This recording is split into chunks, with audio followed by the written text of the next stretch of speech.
안녕하세요.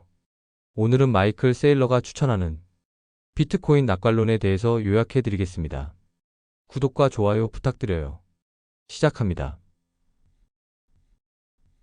비트코인 낙관론은 BJ 보야파티가 저술한 심도 깊은 분석서로 비트코인의 본질적인 가치와 미래 잠재력을 경제학적 관점에서 탐구합니다. 이 책은 단순히 비트코인 투자를 권유하는 것을 넘어 비트코인이 어떻게 인류 문명의 새로운 화폐 시스템으로 진화할 수 있는지에 대한 통찰을 제공합니다. 마이클 세일러의 추천사에서 언급되었듯이 이 책은 기술, 경제학, 철학, 정치학, 공학을 아우르는 지적 여정의 결과물입니다. 우리가 매일 사용하는 돈은 과연 안전하고 공정한가라는 근본적인 질문을 던지며 이 논의를 시작할 수 있습니다. 팬데믹 이후 가속화된 통화 인플레이션과 자산가치 하락의 문제점은 기존 금융 시스템의 한계를 명확히 드러냈습니다. 마이클 세일러는 추천사에서 팬데믹에 맞선 미국 정부의 대응책은 통화 인플레이션율을 3배나 증가시켰습니다.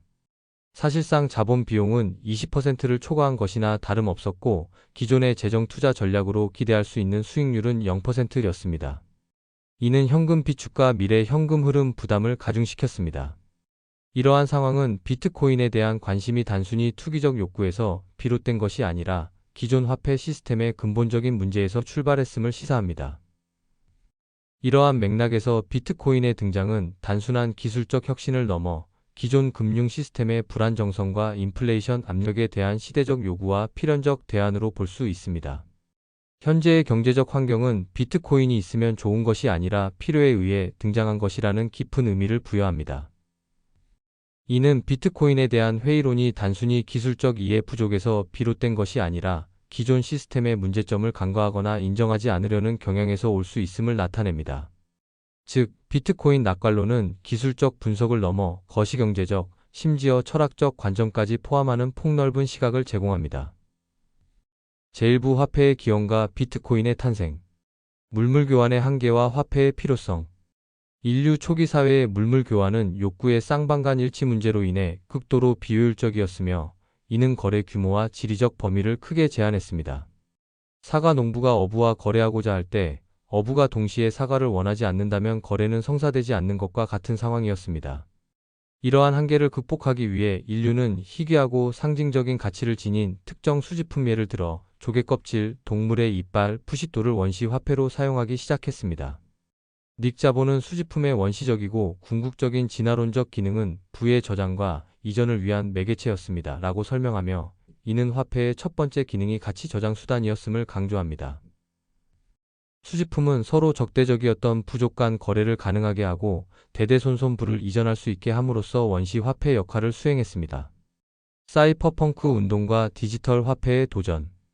1990년대 실리콘밸리에서 인텔 출신의 연구자이자 사이퍼펑크 운동의 창시자인 팀 메이는 암호 아나키스트 선언문을 발표하며 국적이 없는 디지털 화폐 개발의 중요성을 강조했습니다. 사이퍼펑크들은 프라이버시 강화 암호 기술을 이용해 사회를 재편하고 국가의 감시에서 자유로워지기를 바랐습니다. 그러나 기존의 화폐였던 금은 물리적 실체가 있음으로 인해 중앙 집권화, 몰수, 국가의 공격에 취약하다는 한계가 있었습니다. 디지털 화폐를 만들려는 시도는 여러 차례 있었지만 중앙관리기관이 없는 디지털 형태의 화폐를 만드는 것은 1990년대 가장 유능한 암호학자들과 사이퍼펑크들의 주된 도전 과제였습니다. 1983년 미국의 컴퓨터 과학자 데이비드 차움은 암호학을 이용해 사용자의 금융 프라이버시를 보호하는 최초의 시스템인 이캐시를 발표했으나 중앙 집중화 문제로 인해 1998년 디지캐시의 파산과 함께 중단되었습니다. 1997년 영국의 암호학자 아담 백은 해시캐시 시스템을 개발하여 디지털 희소성을 유지하는 데 필요한 핵심 개념인 작업 증명 기술을 선보였지만 화폐로 기능할 수 있는 필수 요소들은 부족했습니다. 1998년 미국의 컴퓨터 엔지니어 웨이 다이는 비머니 시스템을 제안하여 중앙관리기관이 없는 분산형 시스템을 구상했지만 현실성이 떨어졌습니다. 같은 해 미국의 수학자 닉 자보는 비트 골드를 제안하며 희소성 문제를 위조할 수 없는 높은 생산 비용으로 재구성했지만 대체성 문제와 10일 공격에 취약하다는 결함이 있었습니다. 할 피니는 2004년 RPOW 시스템을 설계하며 비트 골드를 단순화했지만 여전히 중앙관리기관에 의존한다는 한계가 있었습니다. 사토시 나카모토의 혁신 비잔틴 장군 문제 해결. 세계가 최악의 경제 위기에 빠졌던 2008년 암호 기술 메일링 리스트 멤버 대부분은 탈중앙화된 디지털 화폐를 만드는 것이 불가능하다는 결론을 내렸습니다. 그러나 2008년 여전히 정체가 밝혀지지 않은 인물 사토시 나카모토는 9페이지 분량의 솔루션을 공개했습니다. 이 솔루션은 컴퓨터 과학의 오랜 난제인 비잔틴 장군 문제를 해결하는 비트코인 시스템의 기반이 되었습니다. 비잔틴 장군 문제는 서로 신뢰하지 않고 심지어 적대적일 수도 있는 독립된 주체들이 공동의 목표를 달성하기 위해 상호 신뢰하는 중개자에 의존하지 않고 어떻게 협력할 수 있냐는 것입니다. 닉 자보는 나카모토는 비잔틴 방식의 탄력적인 PEP 시스템 노드의 작업 증명을 요구함으로써 제가 설계했던 비트골드의 중대한 결함을 개선했습니다. 라고 평가하며 이는 비트코인이 기존 디지털 화폐 시도의 실패 요인을 극복하고 경제적 인센티브와 암호학적 안전성을 완벽하게 균형 잡힌 시스템으로 구현했음을 의미합니다. 2009년 1월 3일 나카모토의 컴퓨터는 오늘날 블록체인이라 불리는 거래 원장의 첫 번째 블록인 제네시스 블록을 완성했고 이로써 세계 최초의 탈중앙화 디지털 화폐가 탄생했습니다. 비트코인은 디지털상에서 구현된 최초의 희소 상품이며 채굴 과정을 통해 생성됩니다. 설계상 비트코인은 최대 2100만 개만 채굴될 수 있도록 고정되어 있으며 4년마다 채굴로 생산되는 비트코인의 수는 절반으로 줄어들고 2140년에는 새로운 비트코인의 생산이 완전히 종료됩니다. 비트코인은 실물 상품으로 뒷받침되거나 정부나 기업이 보증하지 않으며 그 가치는 시장 참여자들이 비트코인의 가치를 어떻게 평가하느냐에 따라 정해지는 화폐성 재화입니다. 비트코인이 단순히 결제 수단으로만 인식되는 것은 화폐 진화의 역사적 맥락을 간과하는 것입니다. 인류가 오랜 시간 동안 화폐를 진화시켜 온 패턴을 비트코인 역시 따르고 있으며 그 시작점이 희소성과 가치 저장에 있음을 보여줍니다. 비트코인은 인류가 추구해온 좋은 가치 저장 수단의 디지털적 완성형에 가깝습니다.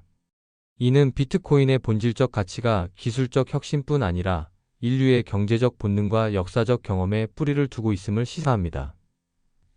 따라서 비트코인의 미래를 예측할 때 단순히 기술적 발전 속도나 단기적인 시장 변동성만을 볼 것이 아니라 화폐가 진화해 온 거대한 역사적 흐름 속에서 비트코인의 위치와 역할을 이해해야 합니다.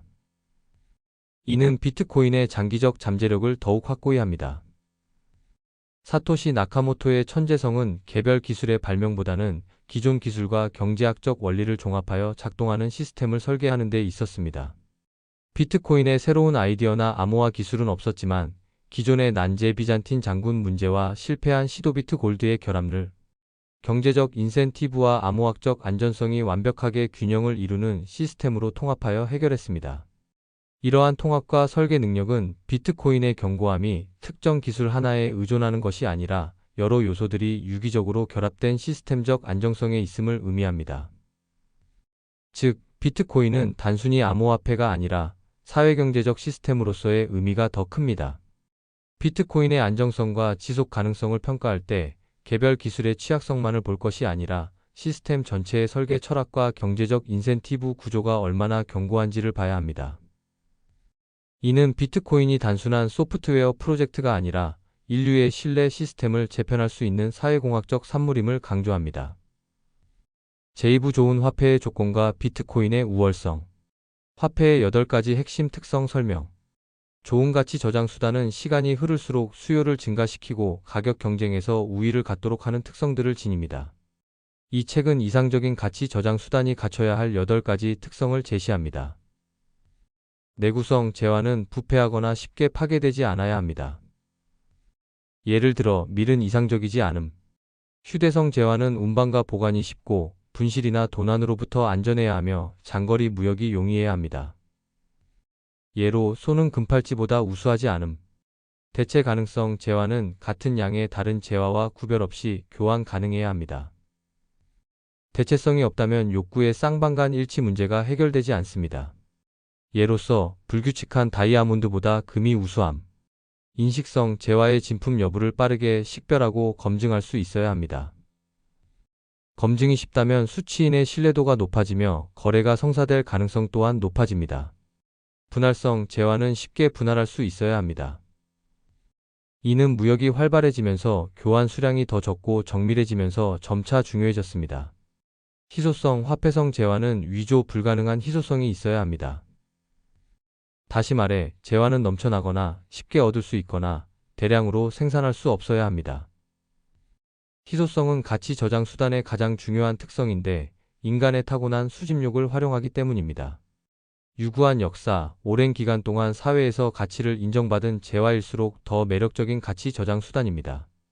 역사가 깊은 가치 저장 수단은 무력이 사용되거나 상당한 이점을 지닌 새로운 재화가 이를 대체하기 어렵습니다. 검열 저항성 감시가 만연한 오늘날 디지털 시대에 더욱 중요하게 부각되고 있는 특성입니다. 검열 저항성은 재화를 보관하고 사용하는 것을 기업 또는 국가 같은 외부 주체가 간섭하기 얼마나 어려운지를 의미합니다.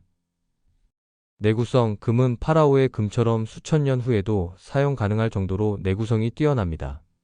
법정화폐와 비트코인은 본질적으로 디지털 데이터이므로 발행기관의 내구성이 중요하며 법정화폐는 정부의 소멸과 함께 가치를 잃는 경우가 많습니다. 비트코인은 네트워크가 유지되는 한 내구성이 강하지만 아직 초기 단계이므로 확실한 결론은 이릅니다.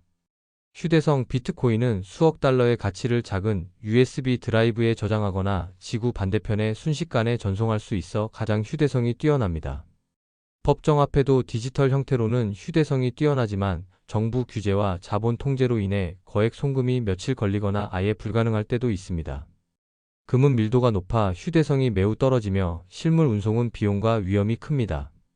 대체 가능성, 금은 1온스를 녹이면 다른 금 1온스와 구별할 수 없어 대체 가능성의 기준을 제시합니다. 법정화폐는 발행기관이 허용하는 만큼만 대체 가능하며 고액권과 소액권이 다르게 취급될 수 있습니다.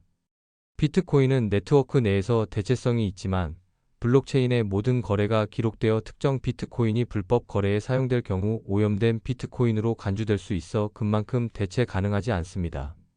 비트코인의 투명성 블록체인 기록이 역설적으로 대체 가능성이라는 화폐의 중요한 속성을 저해할 수 있다는 점은 주목할 만합니다. 비트코인의 검열 저항성과 대체 가능성 사이에는 미묘한 긴장 관계가 존재합니다. 블록체인의 투명성은 검열 저항성을 강화하지만 동시에 특정 주체 정부, 거래소가 거래 내역을 추적하여 오염 여부를 판단할 수 있게 함으로써 대체 가능성을 약화시킬 수 있습니다. 이는 비트코인이 완벽한 화폐로 진화하기 위해 해결해야 할 중요한 과제임을 시사합니다. 비트코인의 미래는 단순히 기술적 발전뿐 아니라 사회적 합의와 규제 환경의 변화에 따라 화폐적 특성이 어떻게 진화할지에 달려 있습니다. 특히 프라이버시 기술의 발전이 비트코인의 대체 가능성을 어떻게 향상시킬 수 있을지에 대한 논의가 필요합니다. 인식성, 법정화폐와 금은 진위를 쉽게 확인할 수 있지만 위조의 위험이 있습니다. 반면 비트코인은 수학적으로 확실하게 검증할 수 있으며 암호화 서명을 통해 소유권을 당당하게 증명할 수 있습니다. 분할성 비트코인은 1억 분의 1 사토시까지 나눌 수 있으며 이렇게 아주 적은 금액도 전송할 수 있습니다. 법정화폐도 구매력이 거의 없는 거스름돈까지 나눌 수 있으므로 충분한 분할성이 있습니다. 금은 물리적으로 분할할 수 있지만 일상적인 상거래에 사용할 정도로 작게 분할하긴 어렵습니다. 희소성, 비트코인이 법정화폐, 금과 가장 명확하게 구분되는 특성은 확정된 희소성입니다. 설계상 비트코인은 최대 2100만 개까지 만들 수 있습니다. 따라서 비트코인 소유자는 총 공급량 중 몇 %를 소유하고 있는지 계산할 수 있습니다. 금은 희소 가치가 있지만 그렇다고 최대 공급량이 정해져 있지는 않습니다. 새로운 채굴 기술이 등장하면 금의 공급이 급격히 증가할 수 있습니다. 법정화폐는 공급량이 지속해서 증가하는 경향이 있으며 국가의 통화량 팽창으로 가치가 떨어집니다. 유구한 역사, 금은 인류 문명 탄생 이래 가장 오랫동안 가치를 인정받아 온 화폐성 재화입니다. 법정화폐는 가치가 사라지는 보편적 경향이 있으며 인플레이션으로 인해 가치가 계속 떨어집니다. 비트코인은 역사가 짧지만 시장의 역경을 이겨내며 가치 있는 자산으로 자리 잡을 가능성이 높습니다. 린디 효과에 따라 비트코인이 오래 존재할수록 미래에도 존재할 것이라는 신뢰가 형성될 것입니다. 린디 효과는 비트코인의 시간적 내구성을 설명하는 중요한 개념입니다. 이는 비트코인이 단순히 기술적 안정성을 넘어 사회적 신뢰와 집단적 믿음이 축적될수록 그 가치가 더욱 공고해진다는 것을 의미합니다. 즉, 비트코인의 유구한 역사는 과거의 시간이 아니라 미래의 지속 가능성을 통해 만들어지는 것입니다.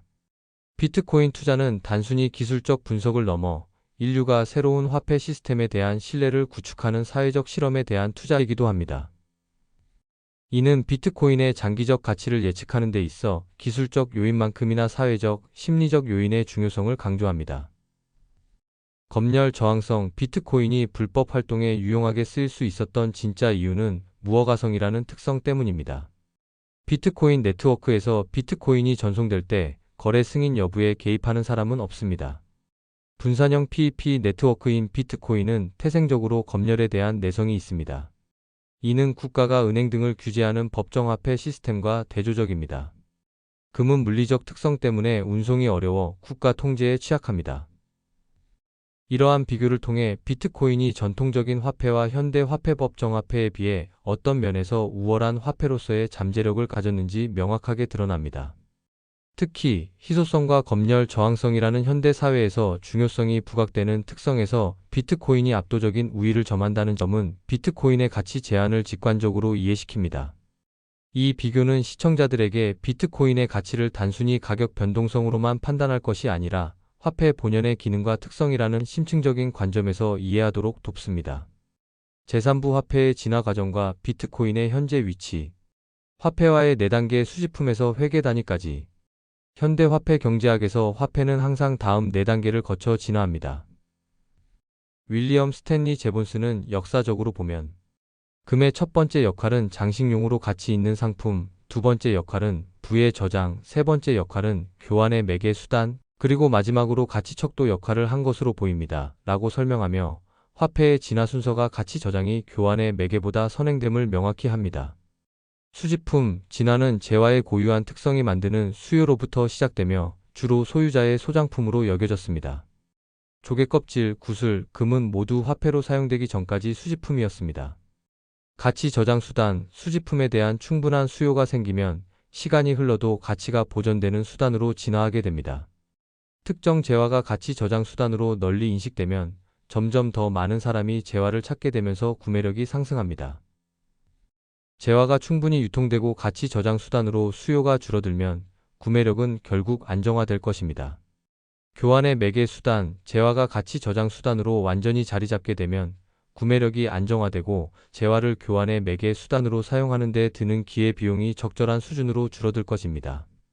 비트코인이 등장했던 초기 시절, 많은 사람은 비트코인을 교환의 매개 수단으로 사용할 때 발생할 막대한 기회비용을 생각하지 못했습니다. 대표적으로 비트코인 1만 개로 피자 2판을 사 먹은 한 남성의 유명한 일화가 있습니다.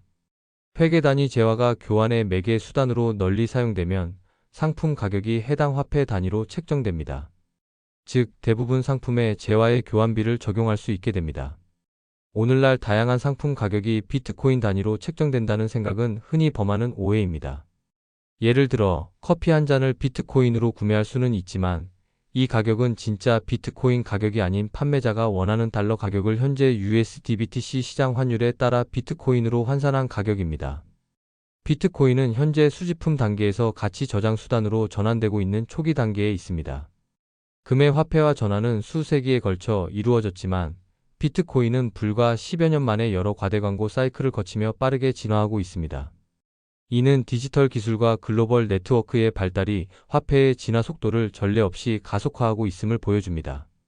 비트코인의 화폐화 과정은 과거의 화폐인 금과는 비교할 수 없는 속도로 진행되고 있습니다.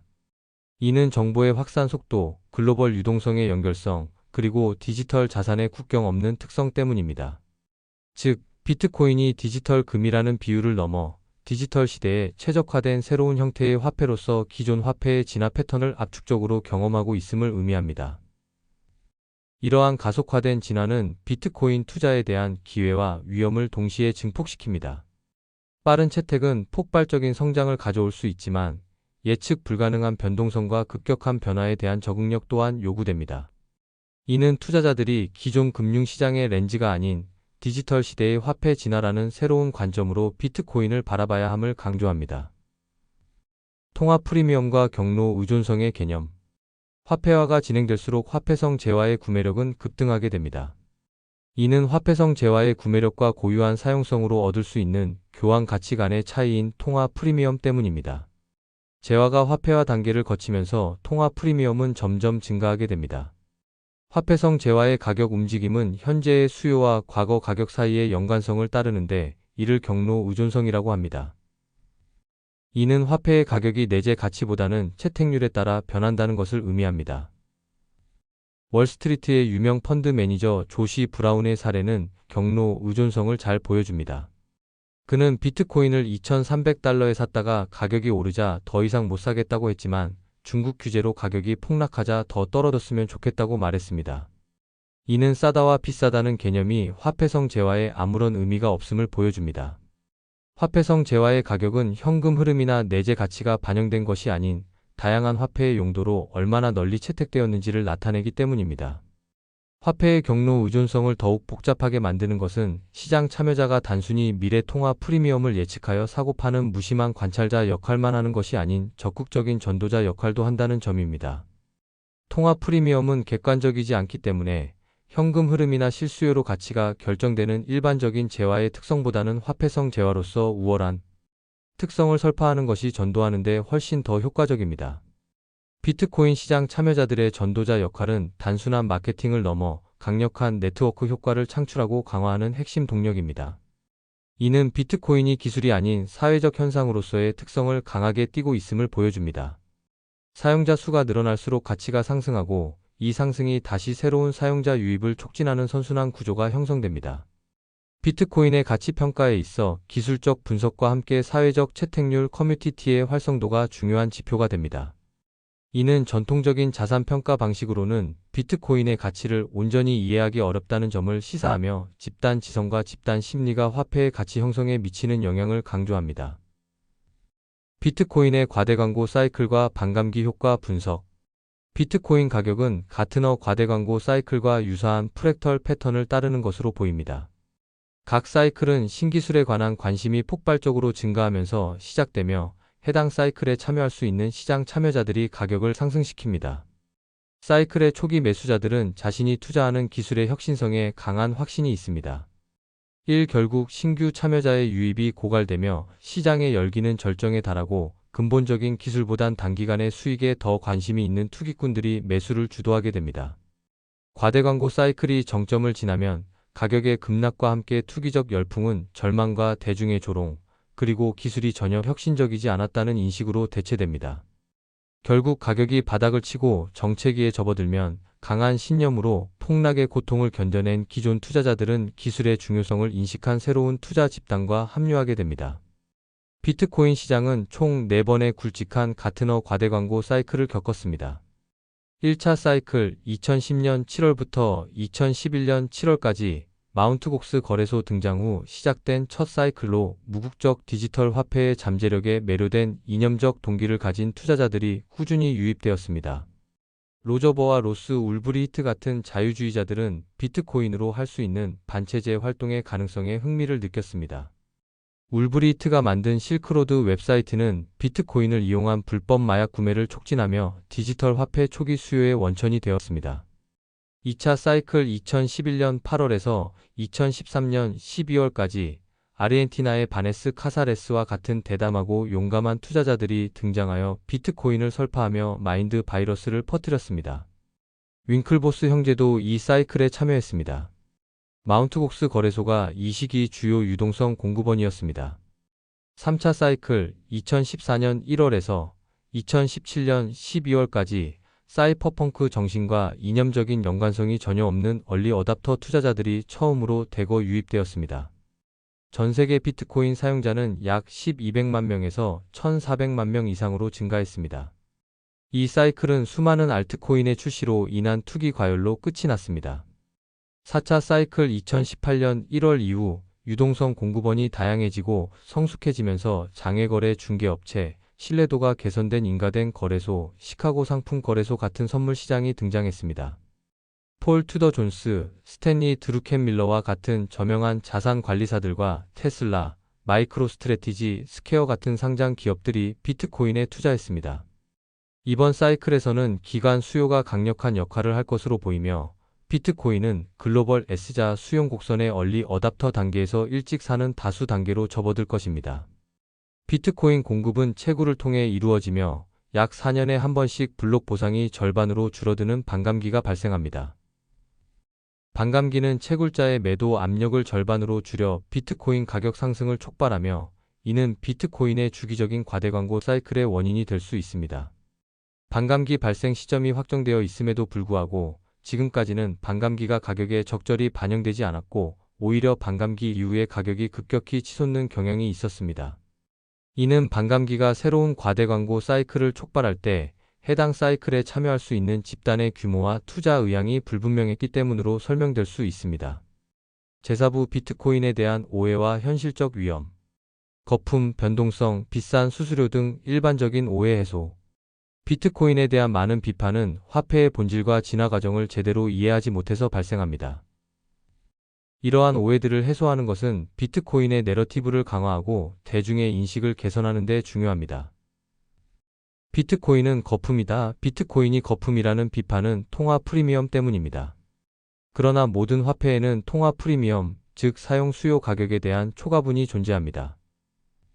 실제로 모든 화폐의 특성을 정의하는 것이 바로 통화 프리미엄입니다. 따라서 화폐는 언제 어디서나 거품이라고 할 수 있습니다. 화폐성 재화가 화폐로 쓰이기 전까지는 역설적이게도 거품인 동시에 저평가된 상태라 할 수 있습니다. 변동성이 너무 심하다. 비트코인의 높은 변동성은 단지 비트코인이 나타난 지 얼마 되지 않았기 때문입니다. 비트코인은 처음 몇 년 동안 동전주처럼 움직이면서 대량 구매자들에 의해 가격이 폭등하기도 했습니다. 비트코인의 변동성은 채택과 유동성이 몇 년에 걸쳐 증가함에 따라 점차 줄어들었습니다. 비트코인이 금 시가총액에 도달하면 금과 비슷한 수준의 변동성을 보일 것이며 금 시가총액을 넘어서면 교환의 매개 수단으로 쓰이기 적합한 수준으로 감소할 것입니다. 투자하기에 너무 비싸다. 비트코인을 처음 접하는 투자자가 흔히 제기하는 불만은 비트코인 한 개를 구매하기 너무 비싸다는 것입니다. 그러나 비트코인은 1억 분의 1 사토시까지 분할 가능하므로 $1 가치 아주 소량의 비트코인도 구매할 수 있습니다. 이러한 불만은 단위 편향이라는 인간의 심리적 특성 때문이기도 합니다. 중요한 것은 개별 단위 가격이 아닌 시가총액과 유동성입니다. 비트코인의 훨씬 큰 시가총액과 더 풍부한 유동성은 비트코인만의 강력한 네트워크 효과와 가치 저장의 유용성을 나타냅니다. 전송 수수료가 너무 비싸다. 최근 증가된 비트코인 전송 수수료로 인해 비트코인 네트워크가 결제 시스템으로 적합하지 않다는 비판이 제기되기도 합니다. 그러나 수수료 증가는 네트워크 보안을 위한 자연스럽고 당연한 현상입니다. 채굴자는 거래 수수료와 블록 보상을 합한 비트코인을 받으며 비트코인의 확정된 발행 계획을 감안하면 블록 보상은 결국 0이 될 것이며 궁극적으로 네트워크는 거래 수수료만으로 보호되어야 합니다. 수수료가 낮은 네트워크는 보안이 취약하고 외부 공격에 노출되기 쉽습니다.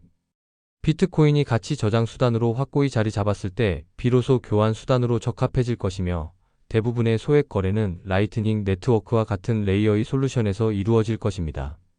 레이어의 네트워크는 온체인보다 훨씬 더 많은 거래를 저렴하고 빠르게 처리할 수 있습니다. 전기를 너무 많이 소비한다. 비트코인 채굴에 필요한 에너지 소비가 환경에 악영향을 끼칠 수 있다는 비판이 있습니다. 그러나 비트코인 채굴의 에너지 소비는 금 채굴보다 환경에 미치는 영향이 훨씬 적습니다. 금 채굴은 중금속이 함유된 폐기물을 대량 발생시키고 생태계를 오염시킬 수 있습니다. 반면 비트코인 채굴은 전력이 공급되고 인터넷이 연결된 곳이라면 어디에서나 가능하며 종종 과잉 생산되어 버려지는 잉여 전력, 특히 중국 수찬성의 수력 발전된과 같은 신재생 에너지를 활용합니다. 2019년 코인세어스 리서치 연구에 따르면 비트코인 채굴에 쓰이는 에너지 중 신재생 에너지 비율은 보수적으로 추정해도 74.1%이며 이는 비트코인 채굴이 전 세계 거의 모든 대규모 산업보다 더 많은 신재생 에너지를 사용하는 것이라고 발표했습니다. 따라서 비트코인은 신재생 에너지 발전소들의 수익성을 높이고 미래를 대비한 시설 투자를 유인함으로써 환경 보호에 이바지하는 것으로 볼 수 있습니다. 궁극적으로 비트코인 네트워크가 사용하는 에너지는 별도의 허가 없이 저축, 거래 시스템을 사용하고자 하는 전 세계 사람들의 수요와 이 시스템이 제공하는 효용에 비례할 것입니다. 사토시 나카모토는 비트코인이 가진 교환 수단으로서의 효용은 채굴에 사용된 전기의 비용을 훨씬 뛰어넘을 것입니다. 따라서 비트코인을 보유하지 않는 것이 진짜 낭비입니다. 라고 설명했습니다. 다른 암호화폐에게 추월당할 것이다. 비트코인은 오픈소스 소프트웨어 프로토콜이므로 폭사하고 네트워크를 따라 할 수 있으며 라이트코인이나 이더리움과 같은 유사품이 많이 만들어졌습니다. 그러나 이러한 비판의 오류는 암호화폐들이 화폐로서 경쟁하는 것이 아닌 기술로 경쟁한다는 생각에서 비롯됩니다. 기술은 희소성과 같은 암호화폐의 화폐적 속성에 신뢰성을 부여하는 경우에만 의미가 있습니다. 이런 관점에서 보면 화폐에는 최첨단 혁신 기술보다 충분히 검증되고 안정된 단조로운 기술이 선호됩니다. 수년간 생겨난 수많은 비트코인의 경쟁자들에게는 네트워크 효과가 부족합니다. 네트워크 효과는 비트코인이 이미 시장을 주도하고 있기에 비트코인을 사용하는 것만으로도 가치가 높아지는 것으로 최초의 암호화폐로서 우위를 선점한 비트코인의 아주 두드러지는 특징입니다. 비트코인의 네트워크 효과는 시장의 유동성, 비트코인 보유자 수, 소프트웨어와 브랜드 인지도를 유지 및 개선하는 개발자 커뮤니티를 포함합니다. 포크는 비트코인의 위협적이다. 2017년 비트코인 소프트웨어와 전체 거래 기록 블록체인을 그대로 복제하는 포크가 유행했습니다. 가장 대표적인 사례는 2017년 8월 1일에 발생한 비트코인 캐시의 탄생입니다. 비트코인 캐시 지지자들은 자신들의 네트워크가 진짜 비트코인이라고 주장하며 비트코인의 인지도를 빼앗으려 했지만 이러한 시도는 실패로 돌아갔습니다. 시장 자본의 대부분은 가장 수준 높고 활발한 개발자 커뮤니티가 있는 네트워크에 집중됩니다. 2017년에 발생한 포크를 돌이켜보면 경험과 실력이 풍부한 최고의 컴퓨터 전문가들과 암호학자들은 비트코인 복제품이 아닌 오리지널 비트코인을 개발하는 데 전념하고 있다는 것을 알 수 있습니다. 포크는 오히려 오리지널 비트코인의 우월한 네트워크 효과와 희소성을 증명합니다. 정말 희소성이 있는가? 비트코인의 공급량은 2100만 개로 제한되어 있습니다. 일각에서는 비트코인이 쉽게 복제, 포크되어 새로운 토큰이 생성될 수 있기 때문에 비트코인의 희소성은 허구라고 주장합니다. 그러나 이 논리의 결함은 다빈치의 걸작 모나리자의 사본이 만들어질 때마다 원본의 특별함이 희석된다고 주장하는 것과 같습니다. 오히려 모나리자의 많은 사본은 진짜 모나리자가 단 하나뿐이라는 것을 설명하는 데 도움이 될 뿐입니다. 마찬가지로 비트코인을 포크한 코인들은 우월한 네트워크 효과, 브랜드 인지도, 매일 수십억 달러의 가치가 전송될 수 있는 규모를 가진 네트워크가 단 하나뿐이라는 것을 증명해 줍니다. 비트코인에 대한 대중의 인식을 개선하는 것은 단순한 정보 전달을 넘어 비트코인의 내러티브를 강화하는 중요한 과정입니다. 이러한 오해들을 해소함으로써 비트코인이 단순한 투기 자산이 아닌 경제적 효용과 사회적 가치를 지닌 새로운 화폐 시스템이라는 인식을 확산시킬 수 있습니다. 이는 비트코인의 채택률을 높이고 궁극적으로 통화 프리미엄을 증가시키는 데 기여합니다. 비트코인의 성장은 기술적 발전뿐 아니라 인식의 전환이라는 사회적 과정과 밀접하게 연관되어 있습니다. 현실적 위험 분석. 흔히 제기되는 비판들은 보통 화폐를 잘못 이해하여 비롯된 것이지만 비트코인 투자에는 현실적이고 유의미한 위험이 존재하기도 합니다. 예비 비트코인 투자자는 투자를 고려할 때 이러한 위험을 인지하고 신중하게 판단해야 합니다. 비트코인의 위험은 단순히 기술적 결함에서 오는 것이 아니라 기존 권력 구조 국가, 중앙은행와의 충돌, 그리고 새로운 금융 시스템의 도입이 가져올 사회적 파급 효과에서 비롯됩니다. 프로토콜 리스크. 비트코인 프로토콜과 그 기반이 되는 암호 기술 요소들은 설계상 결함이 발견되거나 양자 컴퓨터의 등장으로 더 이상 안전하지 않아질 수 있습니다. 프로토콜의 결함이 발견된다거나 새로운 컴퓨팅 수단이 암호학을 깨뜨린다면 가치 저장 수단으로서 비트코인의 신뢰가 심각하게 훼손될 수 있습니다. 사토시 나카모토가 비잔틴 장군 문제를 정말로 해결한 건지 노련한 암호학자들도 확신하지 못했던 비트코인 초기에는 프로토콜 리스크가 꽤 컸습니다. 그러나 프로토콜의 심각한 결함에 대한 우려는 몇 년간 다양한 시도가 실패하고 실제로 발견된 결함이 수정되면서 사라졌습니다. 또한 프로토콜 개발자들은 양자 컴퓨터의 위험성을 인지하고 해결책을 연구해 왔습니다. 그러나 비트코인의 기술적 특성상 프로토콜 리스크는 언제나 변칙적인 리스크로 남아 있을 것입니다.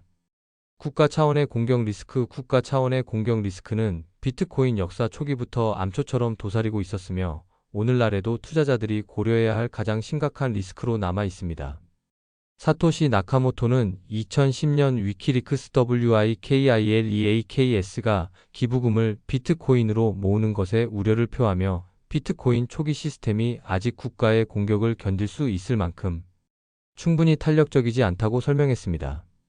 그럼에도 탈중앙화되고 허가가 필요 없는 비트코인의 특성으로 인해 2011년 마약 판매 사이트 실크로드를 포함하여 법적으로 금지된 곳에서부터 일찍이 사용되었습니다. 조 맨킨 상원 의원은 2014년 연방 규제 당국에 비트코인 금지를 호소하며 가상시장은 해커와 사기꾼들이 이용자들로부터 수백만 달러의 비트코인을 갈취하기 매우 쉬운 환경입니다. 이는 비트코인의 익명성 때문입니다. 라고 주장했습니다. 그러나 비트코인의 블록체인은 공개되어 있고 누구나 볼 수 있으므로 사법기관은 블록체인 분석 소프트웨어를 사용하여 몇 년이 지난 거래도 추적할 수 있습니다. 지난 몇 년간 비트코인의 강력한 수요처는 불법 거래가 아닌 저축과 투자 수단이라는 것이 분명해졌습니다. 국가 차원의 공격 방법으로는 비트코인을 보내기 전에 받는 사람의 신원을 신고하도록 강제하거나 비트코인 사용을 번거롭게 하는 규제부터 단순히 소유하는 것만으로도 범죄로 간주하고 몰수를 시도하는 것까지 다양한 형태가 있을 수 있습니다. 1933년 프랭클린 루즈벨트 대통령이 대공황 극복을 명분으로 미국 시민들에게 금을 포기하도록 명령하고 금 소유를 불법화하는 행정명령 6102호를 발령한 사례가 있습니다. 완화 요인 비트코인은 정부가 비트코인을 규제하거나 금지하려는 수많은 시도에도 놀라운 회복 탄력성을 보여주었습니다. 거래소 폐쇄 위험을 완화하는 방법은 관할권 차익 거래입니다. 중국에서 설립된 유명 거래소인 바이낸스는 정부가 자국 내 영업을 중단시키자 본사를 일본으로 옮겼다가 다시 몰타로 이전했습니다. 각국 정부 역시 인터넷처럼 엄청난 가능성이 잠재된 초기 산업에 찬물을 끼얹어 다른 국가에게 막대한 경쟁 우위를 내주는 것을 경계하고 있습니다. 거래소가 전 세계적으로 일제히 폐쇄되어야만 비트코인의 화폐화 과정을 완전히 멈출 수 있습니다. 하지만 인터넷을 완벽하게 중단시킬 수 없는 것처럼 비트코인은 이미 너무 널리 퍼졌습니다. 또한 개인 투자자보다 정부 로비에 더 능숙한 금융기관과 기업의 비트코인 채택이 증가하고 있다는 점은 희망적인 신호입니다. 미국 최대 거래소인 코인베이스는 최근 상장을 통해 기업 가치가 1,000억 달러에 이르는 기업으로 거듭났습니다. 정책 이반자들은 수십억 달러의 시가총액을 파괴하고 잠재적으로 수백만의 개인 투자자들에게 피해를 끼칠 수 있는 정책을 제정할 때 신중을 기할 것입니다. 마지막으로 비트코인을 갖고 있다는 이유만으로 정치인들과 유권자들의 이념적 친밀감이 높아지는 정치적 포섭 과정이 꾸준히 증가하고 있으며 이는 적대적 정책의 자연스러운 방어책이 될 수 있습니다. 그러나 전 세계 거래소가 폐쇄될 가능성은 여전히 존재하므로 국가 차원의 공격은 비트코인을 투자할 때 반드시 고려해야 할 위험 요소입니다. 특히 국가 차원의 공격 리스크는 비트코인의 검열 저항성이라는 핵심 특성과 직접적으로 대치되는 지점이며 이는 비트코인이 단순한 기술적 혁신을 넘어 체제 변혁적 성격을 띠고 있음을 보여줍니다. 채굴자 중앙화 리스크 채굴자는 비트코인 네트워크에 접수된 트랜잭션의 유효성을 검사하고 처리 순서를 결정하는 컴퓨터입니다. 투자자가 눈여겨봐야 할 리스크는 채굴에 투입되는 컴퓨팅 자원인 해시 파워가 지나치게 중앙 집중화될 가능성입니다. 해시 파워 통제권이 극소수에게 집중되면 이중 지불을 통해 정치적으로 또는 경제적으로 네트워크를 공격하는 것이 가능해질 수 있습니다. 중국은 칩 제조의 우위와 일부 지방에 넘치는 에너지 생산을 바탕으로 전 세계 채굴 하드웨어 생산의 중심지이자 가장 큰 채굴장의 본거지라 할 수 있습니다. 2019년 코인세어스 리서치 연구에 따르면 비트코인 해시 파워의 65%가 중국에서 발생한다고 추정했습니다. 완화 요인 비트코인 백서에는 잠재적 공격자들이 이중 지불을 시도할 때보다 정직하게 채굴했을 때 인센티브가 더 크도록 설계되었다는 점이 명시되어 있어 사토시 나카모토가 처음부터 이중 지불의 위협을 예상했음을 알 수 있습니다. 사볼레이넨과 루이지 마이너스 오가리오의 최근 연구는 나카모토의 주장을 사실로 입증해 주었습니다. 또한 비트코인의 작업 증명 방식을 SHA-512와 같은 다른 방식으로 변경할 수 있다는 극단적 옵션이 존재합니다. 작업 증명 방식을 바꾸는 즉시 ASIC 채굴기는 무용지물이 되며 ASIC 생산업체와 ASIC를 사용하는 채굴 시설들은 큰 타격을 입게 됩니다. 이러한 옵션은 중국 정부가 비트코인 채굴을 공격했을 때 사용할 수 있는 잠재적 방법이지만 그만큼 위험 부담도 크다 할 수 있습니다. 하지만 실제로 적용하지는 않더라도 비트코인의 작업 증명 방식을 변경할 수 있다는 옵션은 정부의 목적 달성을 위해 비트코인 해시 파워를 이용하려는 모든 국가를 강력하게 견제할 수 있습니다. 수탁 리스크, 기업과 기관 투자자들은 규제받는 수탁기관에 비트코인을 보관하는 경우가 많습니다. 비트코인의 가치가 계속 상승하면 수천억 달러 상당의 비트코인이 수탁기관에 보관될 것이며 이는 해커들의 달콤한 표적이 될 수 있습니다. 비트코인의 수탁기관은 전 세계 어디에서나 수탁 자금을 노릴 수 있는 해커와 싸워야 합니다. 만약 규제를 준수한 주요 비트코인 수탁업체가 해킹당한다면 기업 및 기관 투자자들 사이에서 신뢰가 심각하게 훼손될 수 있습니다. 완화 요인, 대규모 해킹 공격의 위협을 최소화하려면 업계 전반의 보안 체계를 개선하고 인터넷을 연결하지 않고도 자금을 관리할 수 있어야 합니다. 대규모 해킹을 완벽히 해결할 수는 없겠지만 최초의 메이저 비트코인 거래소 마운트 곡스를 무너뜨린 것과 같은 비극적 사건이 발생할 가능성은 비트코인 역사 초기에 비하여 훨씬 낮아진 것으로 보입니다. 연방준비제도 정책 리스크 1970년대 후반 미국은 금 강세장을 촉발한 높은 통화 인플레이션 시기를 보냈었습니다. 이 시기는 당시 새로 취임한 폴 볼커 연방준비제도 이사회 의장의 과감한 조치로 해결되었습니다. 볼커는 1980년 단기 금리를 20%로 대폭 인상하며 미국 경제를 극심한 불황에 빠뜨리고 금을 수십 년에 걸친 약세장에 빠뜨렸지만 1970년대 만연했던 물가 폭등을 진정시켰습니다. 시가총액이 수조 달러에 달하는 화폐성 재화인 금은 연방준비제도 이사회 정책에 영향을 많이 받았습니다.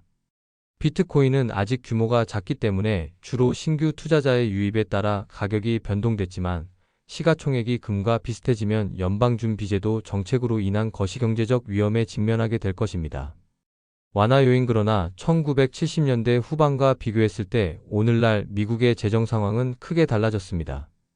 2차 세계대전 이후 미국은 지금처럼 국가 채무가 국내 총생산 GDP의 100%를 초과한 상태를 유지한 적이 없었습니다. 이와 비교하여 1980년이 국내 총생산 대비 국가 채무 비율은 40% 미만이었습니다. 따라서 연방준비제도 이사회의 금리 인상 위협은 미국 중앙은행이 재무부의 부채 상환 부담을 가중시키지 않으면서 정책을 추진하기는 어려울 것이며 현재의 재정 상태에서 공격적 금리 정책을 추진하면 오히려 국가 부채 위기를 촉발할 수 있습니다. 그러므로 연방준비제도 이사회는 비트코인의 화폐화에 유리한 정책을 지속할 수밖에 없으며 이는 비트코인의 시가총액이 금에 근접하거나 심지어 추월한 상황에서도 마찬가지입니다. 재담보 설정 리스크 재담보 설정은 고객의 담보를 금융기관이 투자를 목적으로 사용하는 방법인데 잠재적으로 수익은 증가할 수 있지만 고객의 담보가 더 큰 위험에 노출될 수 있습니다. 담보가 반복적으로 제공되어 여러 금융기관을 거쳤을 때 한 기관에서 투자를 실패하면 여러 기관이 연쇄적으로 청산되고 담보 자산의 가격이 급격히 하락하여 유동성 위기를 촉발할 수 있습니다. 에이트캔은 2010년 IMF 워킹 페이퍼에서 2008년 금융위기는 재담보 설정이 중요하게 작용했다고 주장했습니다. 비트코인이 담보 자산으로 활용도가 높아진다면 그에 따른 무책임한 재담보 설정의 리스크가 수반됩니다. 비트코인 재담보 설정 리스크는 주식이나 채권 같은 자산보다 훨씬 더 클 수 있습니다. 비트코인은 가치에 대한 안전장치 역할인 현금 흐름이 없으므로 비트코인의 유동성 위기는 급격한 가격 폭락을 초래할 수 있습니다. 완화 요인, 재담보 설정 리스크에 대한 가장 큰 보호장치는 강력한 시장 규제와 담보 투자 관리에 사용되는 제어 장치에 대한 업계의 투명성입니다. 무책임하게 투자하는 기관은 도태되도록 내버려둬야 하며 2008년 금융위기 때와 같이 잘못된 행위를 처벌하여 업계의 잘못된 관행이 굳어지지 않도록 해야 합니다. 불완전한 대체 가능성 리스크 비트코인 블록체인의 개방적이고 투명한 특성으로 인해 국가는 특정 비트코인이 불법적으로 사용되어 오염되었다고 규정할 수 있습니다. 비트코인의 검열 저항성은 프로토콜 레벨에서 오염된 비트코인의 전송을 허용하지만 거래소나 판매자가 오염된 비트코인의 사용을 제한하는 규제가 등장한다면 해당 비트코인은 가치가 거의 없어질 수 있습니다. 그러면 비트코인은 화폐의 중요한 특성 중 하나인 대체 가능성을 잃게 됩니다. 완화 요인, 비트코인의 불완전한 대체 가능성을 개선하기 위해서는 프로토콜 레벨에서 거래의 프라이버시를 향상시켜야 합니다. 모네로와 지캐시처럼 앞서 개발된 디지털 화폐가 있지만 비트코인의 효율성 및 복잡성과 프라이버시 사이에는 기술적으로 큰 상충점이 존재합니다. 비트코인의 가치를 훼손하지 않는 선에서 프라이버시를 강화할 수 있을지는 여전히 미지수입니다. 비트코인에 대한 대중의 인식을 개선하는 것은 단순한 정보 전달을 넘어 비트코인의 내러티브를 강화하는 중요한 과정입니다. 오해를 해소함으로써 비트코인이 단순한 투기 자산이 아닌 경제적 효용과 사회적 가치를 지닌 새로운 화폐 시스템이라는 인식을 확산시킬 수 있습니다. 이는 비트코인의 채택률을 높이고 궁극적으로 통화 프리미엄을 증가시키는 데 기여합니다. 비트코인의 성장은 기술적 발전뿐 아니라 인식의 전환이라는 사회적 과정과 밀접하게 연관되어 있습니다. 또한 비트코인의 위험은 단순히 기술적 결함에서 오는 것이 아니라 기존 권력 구조 국가, 중앙은행와의 충돌, 그리고 새로운 금융 시스템의 도입이 가져올 사회적 파급 효과에서 비롯됩니다. 특히 국가 차원의 공격 리스크는 비트코인의 검열 저항성이라는 핵심 특성과 직접적으로 대치되는 지점이며, 이는 비트코인이 단순한 기술적 혁신을 넘어 체제 변혁적 성격을 띠고 있음을 보여줍니다. 비트코인 투자자들은 기술적 지식뿐 아니라 거시경제, 정치학, 사회학적 통찰력을 갖추고 있어야 합니다. 비트코인의 미래는 기술적 안정성을 넘어 인류 사회가 이 새로운 화폐 시스템을 어떻게 받아들이고 기존 질서와 어떻게 조화를 이룰지에 달려 있습니다. 제5부 비트코인의 미래 글로벌 준비 통화로의 여정. 국가들의 비트코인 합류 가능성. 비트코인은 화폐화의 수집품 단계에서 가치 저장 수단으로 전환하고 있는 초기 단계의 화폐입니다.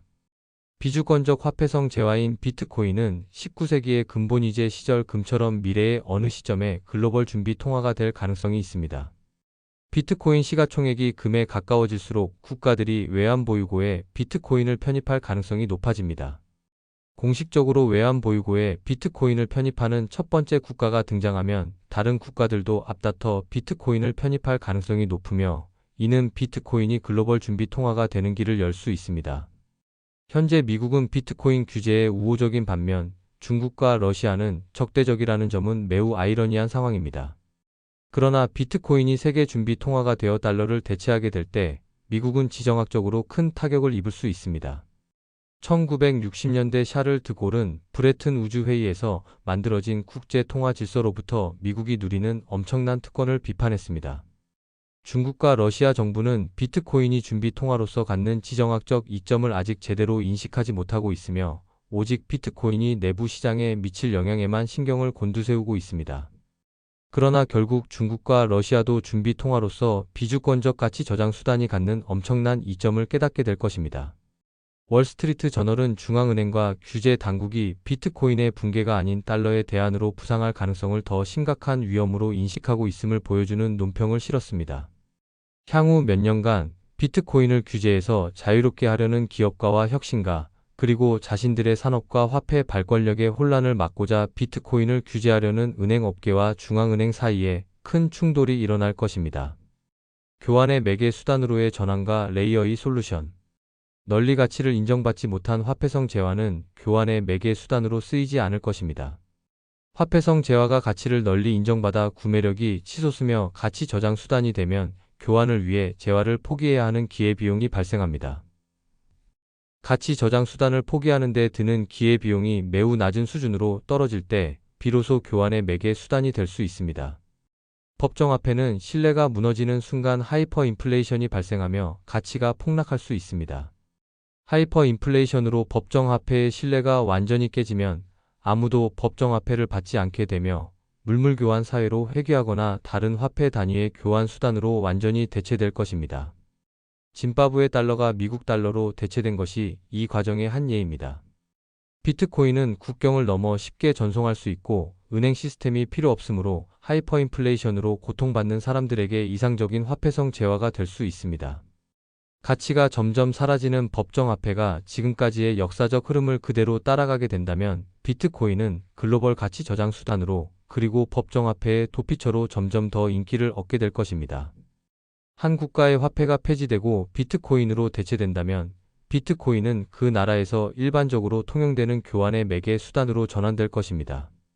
다니엘 크로비스는 이 과정을 표현하고자 하이퍼비트코인화라는 용어를 만들었습니다.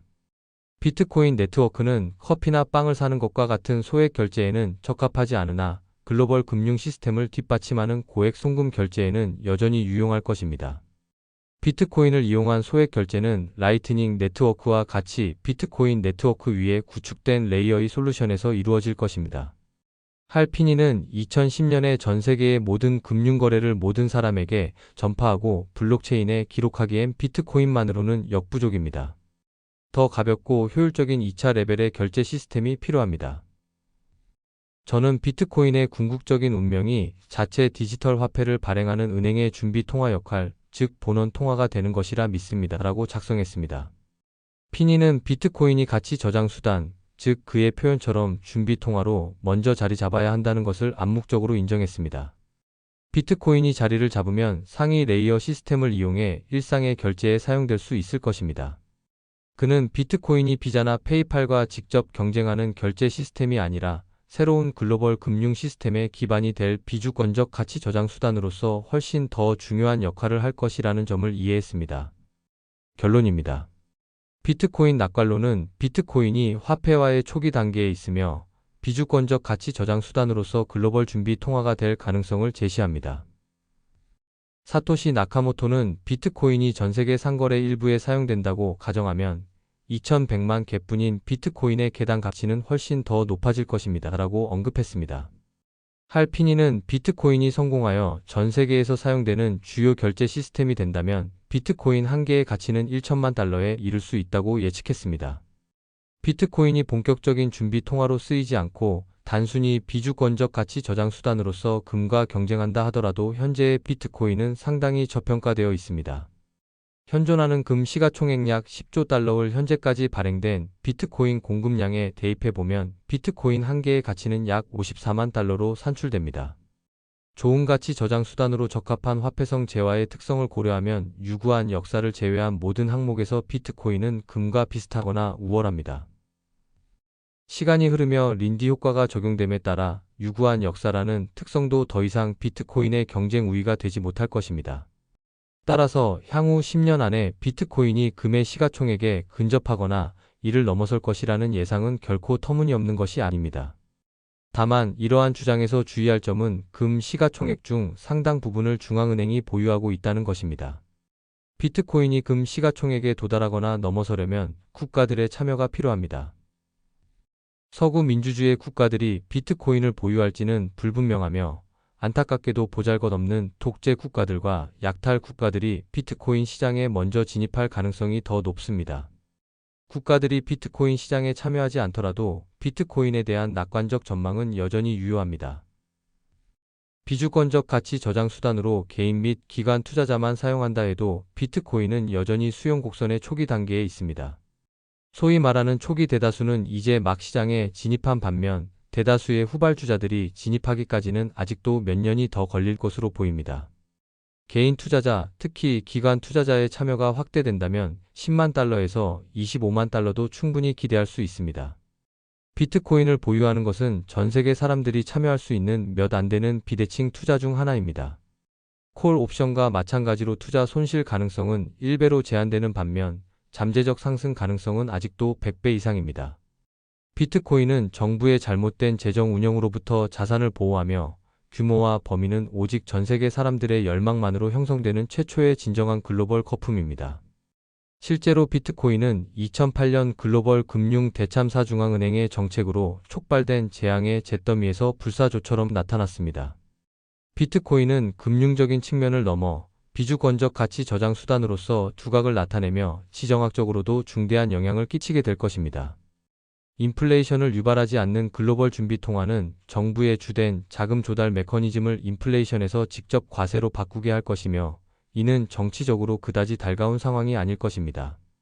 국가는 과세를 독점적인 재원 조달 수단으로 사용하게 될 것이며 그 과정에서 겪게 될 정치적 고통에 상응하는 규모로 축소될 것입니다.